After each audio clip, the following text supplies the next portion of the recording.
Bonjour, assalamu alaikum, bienvenue pour cette nouvelle émission de Halal ou Haram. Alors, les animaux de compagnie, 30 millions d'amis, nous sommes dans un pays où les animaux de compagnie font vraiment partie de la vie quotidienne. Monsieur Omar, assalamu alaikum, les animaux de compagnie, est-ce que vous pouvez nous dire, en islam, est-ce que c'est halal, haram? Je me permets la question directement. Je sais que vous n'aimez pas trop y répondre directement, mais est-ce que vous allez nous faire une fatwa aujourd'hui sur les animaux de compagnie ou pas? Je le dis, Alors, je le répète. Je voudrais juste préciser pour les personnes qui nous regardent, on va plus aborder donc les animaux qui sont les plus communs chez nous, les animaux de compagnie les plus communs chez nous. On va pas parler de tous les reptiles ou autres. On va vraiment parler plus spécifiquement des chats et des chiens. Ok, bon, déjà, je le dis, je le répète, je ne suis pas moufti, je ne suis même pas imam.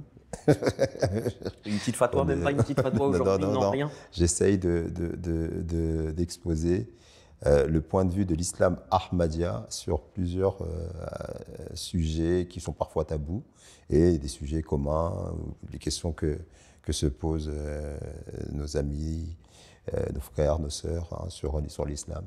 Et là, notamment, j'essaie aussi de m'inspirer beaucoup des nombreuses réponses qu'a données sur ces sujets-là le quatrième calife de l'Ahmadiyya, qu'Allah fasse miséricorde à son âme. Et donc, par rapport à cette question-là, j'avais entendu une session de questions-réponses avec le quatrième calife dans laquelle il expliquait que les animaux de compagnie sont bien sûr... il n'y a pas d'interdiction, parce qu'effectivement, les gens se basent souvent sur un hadith qui dit que le chien est impur et qu'il ne doit pas rentrer dans les maisons. Et effectivement, ce qui est bien avec le calife, c'est qu'à chaque fois, il contextualise les hadiths. Et après, il donne une référence qui nous permet de comprendre dans quel contexte on doit comprendre ce hadith-là. Il prend la référence de nos pays orientaux, ou même de l'Afrique, ou comment sont considérés comment sont traités les bêtes, comme les chiens. C'est clair que c'est pas la même vision. Voilà. L'animal de compagnie dans les pays, dans les pays forcément Afrique, d'Asie, tout ça, ça, ne sont absolument pas considérés de la même manière, que chez nous. D'ailleurs, la preuve, c'est qu'ici, on a carrément on avait une émission en France, on avait quasiment une émission qui était dédiée aux animaux de compagnie. Tout à fait. Et donc, il explique qu'effectivement, si vous basez comme référence la manière dont sont traités les animaux justement dans nos pays d'origine, en tout cas pour ce qui me concerne, eh bien, forcément, ce sont des animaux impurs que vous ne pouvez pas garder chez vous. Mais quand vous regardez la manière dont sont traités les animaux ici en Europe, notamment qu'ils prennent même des amendes s'ils ne qu'appellent déjà les excréments ne sont pas ramassés. Et il disait même dans cette réponse qu'ils sont tellement propres, ces animaux, qu'il parlait même des chiens, que des fois ils sont même plus propres que certains individus dans nos propres pays. Pour vous dire à quel point ils sont bien traités et bien dressés. Ils sont bichonnés même. Voilà, ils sont bichonnés. Donc ces animaux-là n'entrent pas dans cette catégorie en fait. Ils n'entrent pas dans cette catégorie. Et donc le saint prophète sallallahu alayhi wa sallam, il avait à l'esprit les animaux, les chiens errants par exemple, qui sont remplis de puces, ou même les chats, s'ils ne sont pas bien traités, pas bien lavés, pas bien nettoyés, ça sera source de maladies s'ils restent dans un appartement avec des individus. Vous voyez, c'est surtout pour prévenir ces problèmes d'hygiène que ce genre d'enseignement a pu être donné. Alors justement, parce que à cause de ce genre d'enseignement, j'ai envie de vous dire qu'une des conséquences de cet enseignement-là, c'est que on ressent un manque de compassion envers les animaux, justement à cause Et ça, c'est malheureux. Et ça, c'est malheureux parce justement, comment je vais vous dire pourquoi c'est malheureux, parce que moi, tout de suite, il me vient à l'esprit une anecdote qui s'est passée plusieurs anecdotes qui s'est passées dans la vie du Saint-Prophète, sallallahu alayhi wa sallam, et qui nous ont été rapportées par notre bien-aimé calife, Abdallah ben Nasr Aziz, lors de ses sermons du vendredi, où il explique que le Saint-Prophète Muhammad, sallallahu alayhi wa sallam, une fois, il y a un chameau qui accourt vers le Saint-Prophète, sallallahu alayhi wa sallam, et qui déblatère, comme s'il lui parlait. Vous savez, avec le langage des animaux. Là. Et le Saint-Prophète, sallallahu alayhi wa sallam, il a dit, cet animal m'a dit que son maître voulait l'abattre, après avoir passé toute une vie à le servir. Et il dit, Il dit à un de ses compagnons, amène-moi vers son maître. Et ce compagnon dit, mais je ne sais pas où il est son maître. Alors il dit, laissez le chameau nous y mener. Et il l'a emmené à son maître. Il lui a dit, je t'achète ce chameau. Et il lui a acheté, il lui a rendu la liberté. Voilà la compassion du saint prophète, sallam. Et une fois, il y a un animal qui s'est jeté devant les pieds de ses compagnons, un oiseau. Et ils n'ont pas compris pourquoi. Et il y avait un compagnon qui avait des oisillons.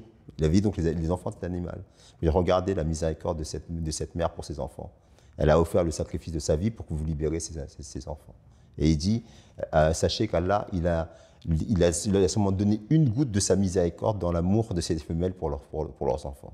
Donc ces exemples-là montrent à quel point il était bienveillant par rapport à toute la création. Et que cette création le lui rendait. Voyez, et que lui n'ôtait jamais la vie des animaux pour rien.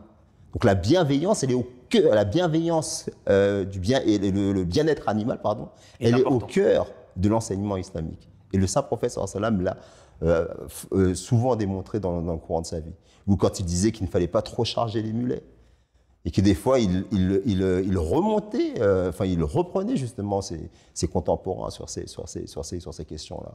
Donc encore une fois, la manière dont sont traités justement les animaux dans nos pays d'origine ne reflète pas la manière dont ils doivent être traités selon l'enseignement islamique. Alors, est-ce que donc du coup, voilà, donc imaginons on a un chien ou un chat à la maison, est-ce qu'il y a des règles particulières ou pas concernant ces animaux ou pas quand ils sont dans la maison? On dit souvent, voilà, on peut lire souvent que dans du moins le lieu où l'on va prier, il faut éviter, surtout pour les chiens, qu'ils aient accès à ce lieu. Est-ce qu'il y a vraiment tout est une question d'hygiène et de propreté.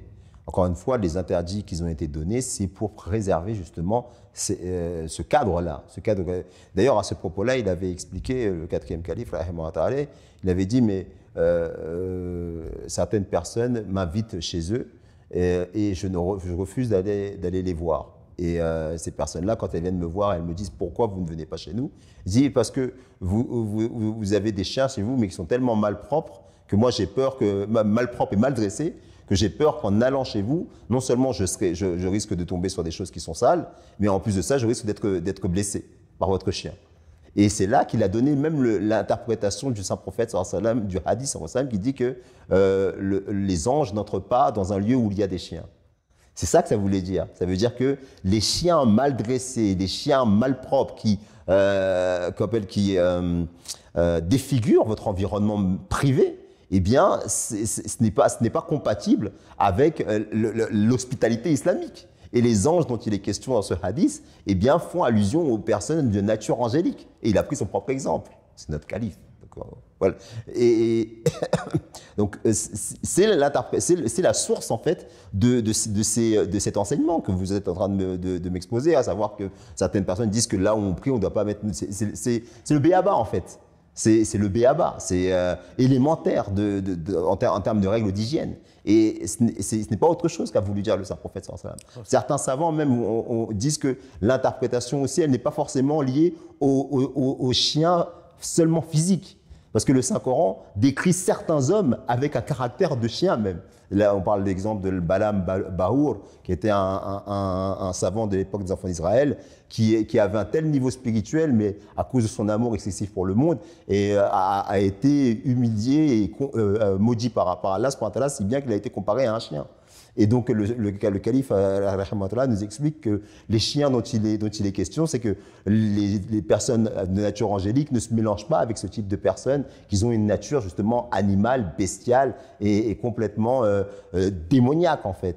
Et donc ce hadith peut être compris aussi dans ce sens-là. Il ne doit pas être forcément compris au sens littéral. Et donc loin d'interdire le contact ou même la possession d'animaux de compagnie, notamment d'un chien, l'islam, au contraire, accentue sur la propreté, l'importance de l'hygiène. Si effectivement ces règles d'hygiène sont respectées, il n'y a pas de contradiction par rapport à cela. Et l'imam Malik, qui était un tabi'in, c'est un des 4 grands imams qui ont été retenus dans la communauté musulmane et qui est très respecté, il disait qu'il avait un chien. Et les gens lui disent, mais comment ça se fait que vous avez un chien? Il dit, mais moi, si j'ai un chien, c'est parce que à mon époque, si le professeur Saslam était dans la même situation que moi, c'est pas un chien qu'il aurait, c'était un lion par rapport à sa sécurité. Alors justement, c'est très bien que ça va me faire une bonne transition, ce que vous venez de dire.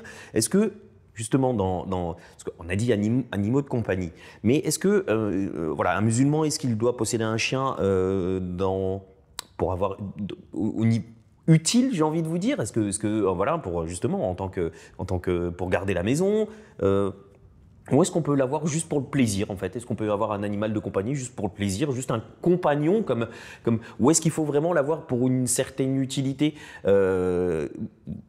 Pas beaucoup de gens, mais certaines personnes disent que voilà, il y a des défenseurs de la cause animale qui ne comprennent pas pourquoi on domestique, par exemple, les chiens ou les chats, qu'on devrait les laisser en liberté. Est-ce qu'il y a cette question qui se pose aussi en islam par rapport à ces animaux-là? La création, les êtres vivants, c'est d'abord et avant tout une responsabilité. Il n'y a pas d'interdit. Personne ne peut avoir un animal de compagnie, mais qu'il sache qu'il devra rendre des comptes par rapport au traitement le traitement qu'il aura donné à cet animal.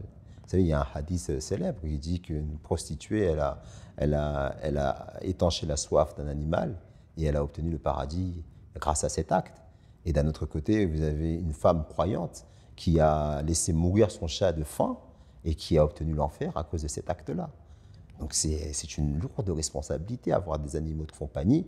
Oui, bien sûr, mais ça veut dire que vous êtes le garant de son bien-être. Vous aurez à répondre de ses actes. Ce n'est pas parce que cet animal ne peut pas parler, mais qu'il n'est pas un être humain, c'est un être vivant, une créature que Dieu a mise sous votre responsabilité. Alors si vous voulez prendre cette responsabilité de vous occuper d'elle, sachez que vous devez respecter son statut aux yeux de Dieu, parce qu'il y a là un statut, c'est un être vivant. Et vous devez bien prendre soin de cet être. Vous devez le nourrir, vous ne devez pas, comme certains font des fois, avant de partir en vacances, ils abandonnent leurs animaux et les laissent livrer à une mort certaine. Parce qu'après les avoir domestiqués, comme vous dites, ils ont perdu tout instinct de survie naturel. Et donc là, ils sont d'autant plus dépendants de vous. Et donc ces êtres vivants, ça devient quelque chose de l'ordre, encore une fois, de la responsabilité. Et si une personne est prête à assumer cela, bismillah, comme on dit. Très bien. Écoutez, merci beaucoup. Merci pour toutes ces réponses. Donc voilà, allez choisir peut-être un chien, un chat. Vos enfants seront contents, Monsieur Omar, peut-être. Peut-être qu'après l'émission, vos enfants vont vous demander… On a déjà des poissons. Nous, on a déjà des poissons. C'est tout bon. Ouais. Si les enfants de Monsieur Omar nous regardent, demandez-lui un chien ou un chat. Ça peut être très sympathique à la maison. Merci de nous avoir suivis et à très bientôt, Inch'Allah. Assalamu alaikum.